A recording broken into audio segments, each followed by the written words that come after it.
What if a single agreement, forged deep in the red dust of West Africa, could upend the balance of global power as we know it? Right now, a newly inked alliance between Burkina Faso and China is sending shockwaves far beyond Ouagadougou, rippling through the corridors of power in Washington, Paris, and London. Western leaders are not merely nervous, they are on edge, alert to the unsettling reality that the world order they once commanded is slipping through their fingers, grain by grain. This is no ordinary trade pact. It is a bold, transformative step aimed at dismantling centuries-old colonial legacies and reclaiming genuine African independence. For generations, Africa was treated as a resource to be mined, a map to be redrawn by outsiders at will. The Berlin Conference of the late 19th century, for example, saw European powers carve up the continent with straight lines and disregard for the people and histories they divided. Now, with this deal, the centuries-long grip of the West is loosening, and a new chapter of African self-determination is opening, one written by Africans for Africans. Do not mistake this as mere political theater or diplomatic posturing. The stakes are colossal. Western powers are scrambling, sensing the tectonic plates of global influence shifting beneath their feet. Their dominance, once taken for granted, is fading at an unprecedented pace. To overlook this turning point is to miss the most profound geopolitical transformation of this generation. Global markets, security alliances, and the very rules of international engagement could all be rewritten in the coming years. How did Burkina Faso, long dismissed as a minor player in international affairs, become the spark that could ignite a worldwide shift? To understand the gravity of this moment, we must look back and trace the journey that led to this critical crossroads.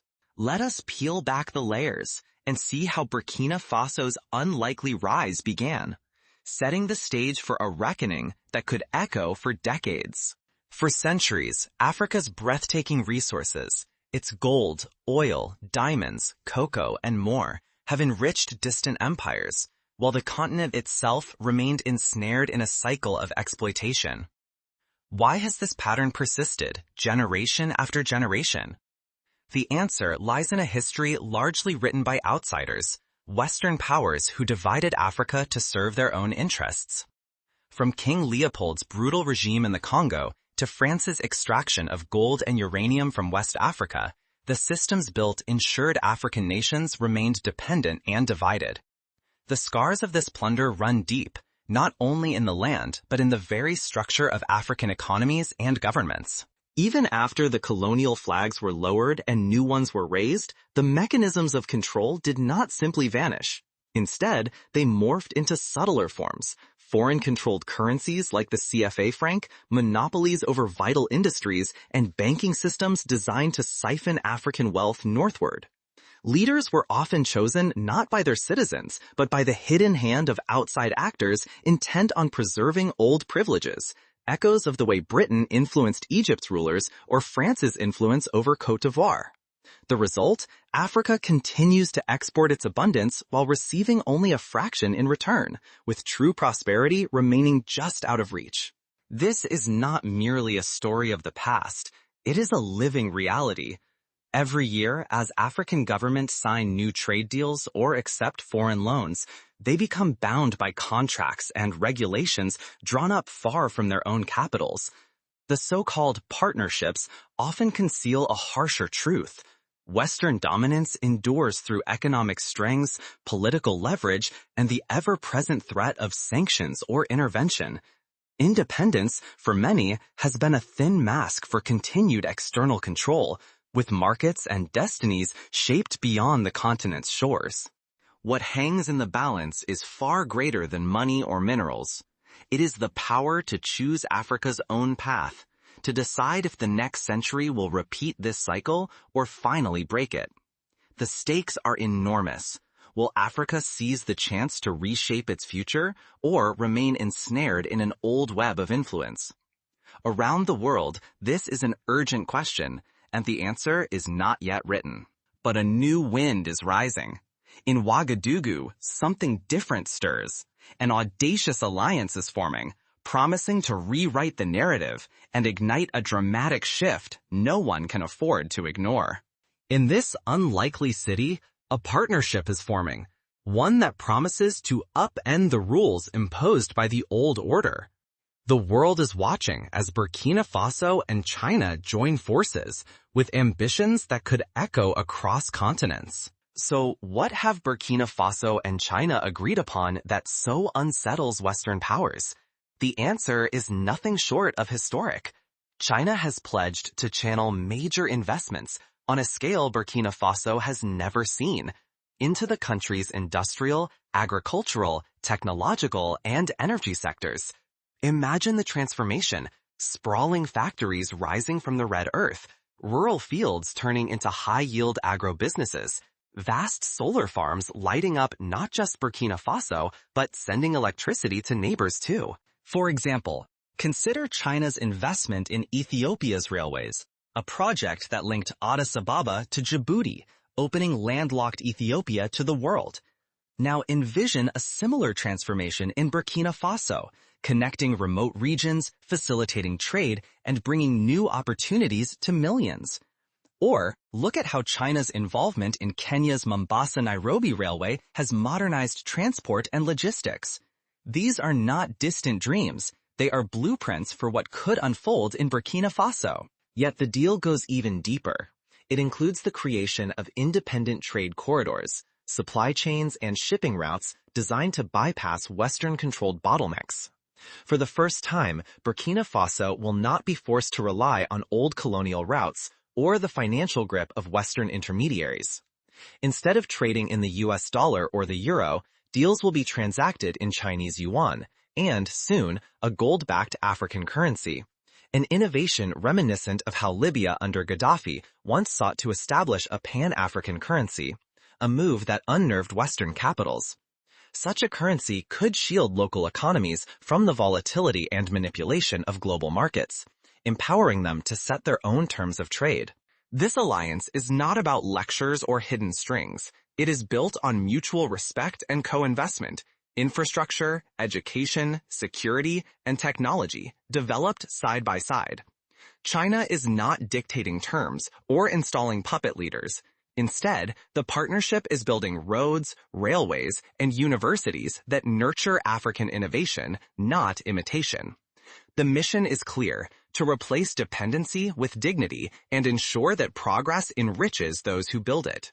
And this cooperation is not confined to economics.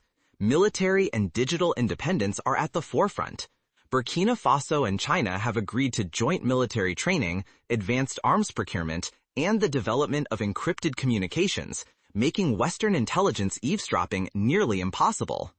Plans are already underway for an African space research center, one that could put Burkina Faso on the technological map and operate beyond the reach of Western surveillance. Imagine a future where satellites launched from West Africa monitor droughts, guide farmers, and connect remote villages. Technology made in Africa for Africa. This is the source of the West's unease. If this partnership succeeds, it could shatter the cycle of dependency that has kept Africa vulnerable for generations. The dominance of Western banks, trade routes, and intelligence networks would diminish, along with their power to intervene, profit, or control. The implications are even broader. If Burkina Faso becomes a model, other African nations may soon follow, reshaping the balance of global power. Consider the precedent of the non-aligned movement during the Cold War, when dozens of countries banded together to resist domination by either the US or the USSR. Today, we could be witnessing the birth of a new African bloc, one determined to negotiate as equals, not pawns. Is this merely a Burkina Faso story, or are we witnessing the ignition of an African renaissance? This is no isolated incident. Across the continent, from Mali and Niger to Guinea and Ethiopia, nations are watching closely. Some are signaling their readiness to follow Burkina Faso's old example. The air crackles with possibility. Imagine a future where African nations collectively set commodity prices, negotiate technology transfers, and build shared infrastructure, much like the European Union transformed the fortunes of post-war Europe. This could be the birth of a powerful, sovereign African bloc, one finally able to stand shoulder to shoulder not only with China, but with the world on its own terms. Western capitals are sounding alarms. The old levers of control, sanctions, interventions, propaganda, are losing their bite. Sanctions may sting, but with China's support, their impact dulls. Military options seem increasingly risky, threatening to provoke a continental backlash that could unite Africa against any foreign aggressor. Even the West's narrative machinery is faltering as Africa's youth pierce old myths and search for an authentic future. The rise of independent African media, for example, is challenging stereotypes and exposing misinformation at unprecedented speed. This is not just a regional realignment. It could herald the birth of a truly multipolar world. Africa refuses to remain a pawn on someone else's chessboard. Instead, a new vision emerges, Africa negotiating from strength rather than weakness. The West now stands at a fork in the road, adapt to the new reality, or fade into irrelevance across the continent. The fuel for this transformation is Africa's surging youth. Tens of millions of young people, farmers, and entrepreneurs are awakening to new horizons. They see the chance to build industries that create jobs at home, to innovate with technologies born in Africa, and to finally claim the rewards of their own land. This wave of change is about more than deals made in presidential palaces. It is about a generation determined to seize its destiny with its own hands. Consider, for instance, the rise of tech hubs in Lagos, Nairobi, and Kigali, where young Africans are designing apps that solve local problems, attracting global investment, and inspiring pride across the continent. Or look at the African Continental Free Trade Area, the largest free trade area in the world by number of countries, which promises to unleash intra-African commerce on a scale never before seen. These are signs that Africa's youth are not waiting for permission, they are building the future themselves. But the stakes could not be higher. The fate of Western influence in Africa teeters on a knife's edge. Meanwhile, the hopes of countless millions rest on whether this movement can finally deliver prosperity, dignity, and pride, on African terms, not those forced by outsiders. So how do we prepare for the tidal wave of change fast approaching? The answer lies in practical steps and vigilant choices. First, education and innovation must be at the heart of this new era. African universities and technical institutes need to be empowered to nurture homegrown creativity and problem-solving. No longer should African minds be limited to replicating Western models. Instead, they must be challenged to invent new pathways, designing technologies and systems that reflect the continent's realities and building confidence in their own unique visions. For example, South Africa's Square Kilometre Array project is helping train a new generation of African scientists, proving that world-class innovation is possible right at home. Next, Africa's future depends on building and championing businesses led by Africans. The time has come to support local entrepreneurs, strengthen supply chains rooted in African soil, and ensure that value remains within the continent. When African-owned companies thrive, from smallholder farmers using mobile banking to large manufacturers exporting textiles, shared prosperity and real independence follow. Consider Nigeria's booming film industry, Nollywood, now the second largest in the world, creating millions of jobs and changing how Africa is seen globally. Understanding and mastering new trade and financial systems is equally vital. The world is moving beyond Western-controlled banks and shipping lanes. Emerging trade routes, cross-border currency agreements, and digital payments are opening doors for African nations to trade on fairer terms. Mastery of these tools means less vulnerability to foreign sanctions and far greater leverage in global markets. For example, the success of mobile money platforms like M-Pesa in Kenya has revolutionized banking for millions who were previously excluded from the system. Yet opportunity brings risk. The old powers will not retreat quietly. History warns us. There will be attempts to divide, destabilize, and mislead. Communities must remain vigilant, learning from the past, questioning propaganda, and standing united against sabotage. Every citizen has a stake in defending this new sovereignty. The example of Ghana's first president, Kwame Nkrumah, who was overthrown by a coup partly backed by external actors, serves as a reminder of how quickly progress can be derailed if unity falters. Above all, unity among African nations is non-negotiable. The continent must approach this moment as partners, not rivals, amplifying its collective voice and preventing a return to divide and rule tactics. When states negotiate as a bloc, they command respect and shield each other from outside manipulation. The success of organizations like the African Union in mediating conflicts and representing the continent's interests shows the power of unity in action. The danger is plain, remain fragmented, and Africa risks being locked into fading systems, with dreams of dignity and wealth slipping ever further away. But if Africa acts with clarity and courage, the continent can seize generational prosperity, independence, and a new place on the world stage. But seismic shifts are not won by hope alone. The alliance between Burkina Faso and China is only the first step.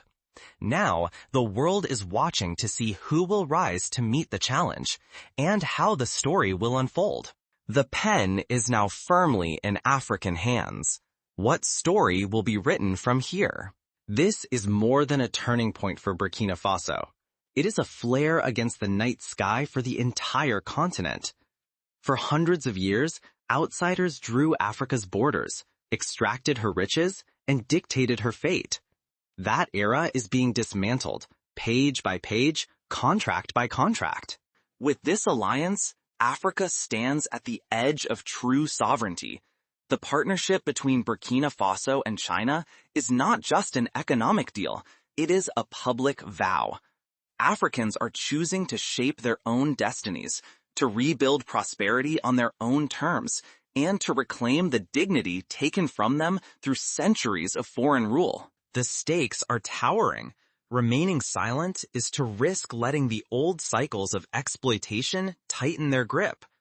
Ignorance means giving away our voices and our choices. But if we watch closely, speak up, and act together, we can steer this new chapter toward justice and lasting independence. This is a summons to every African, and to all who still believe in the promise of a truly self-determined continent. This is not only Burkina Faso's crossroads, it is Africa's chance to break free. History is watching us. Will we let our story be written by others once again? Or will we seize the pen and craft a future worthy of our greatest hopes? The choice is ours, here and now. What we do next will echo for generations. The moment to listen, to question, and to act is not in the distant future, it is today. If we act with courage, wisdom, and unity, the world will never be the same.